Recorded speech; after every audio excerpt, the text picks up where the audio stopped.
महारकरांसाठी एक अत्यंत महत्त्वाची बातमी समोर येत आहे। महार शहर आणि ग्रामीण भागाची तहान भागवणाऱ्या कोथुर्डे धरणातील पाणी साठानं तर गाठलाय। धरणातील पाण्याची पातळी कमालीची खालावल्यामुळे आगामी काळात भीषण पाणी टंचाई निर्माण होण्याची दाट शक्यता आहे। याच पार्श्वभूमीवर राज्याचे रोजगार हमी योजना आणि फलोत्पादन मंत्री भरत शेठ गोगावले यांनी आज थेट कोथुर्डे धरणावर जाऊन प्रत्यक्ष पाहणी केली। आगामी काळात जर पाऊस लांबणीवर पडला तर नागरिकांचे हाल होऊ नयेत यासाठी तातडीनं उपाययोजना करण्याचे आदेश मंत्री गोगावले यांनी प्रशासनाला दिले। यावेळी मंत्री गोगावले यांनी अधिकाऱ्यांसोबत एक महत्त्वाची बैठक घेतली। यामध्ये पर्यायी पाणी पुरवठा योजना आणि उपलब्ध जलस्रोतांचा वापर कसा करता येईल यावर सविस्तर चर्चा झाली।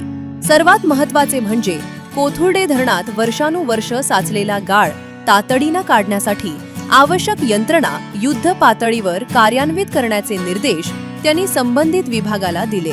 या पाहणी दौऱ्यावेळी स्थानिक प्रशासन, अधिकारी, लोकप्रतिनिधी आणि ग्रामस्थ मोठ्या संख्येनं उपस्थित होते।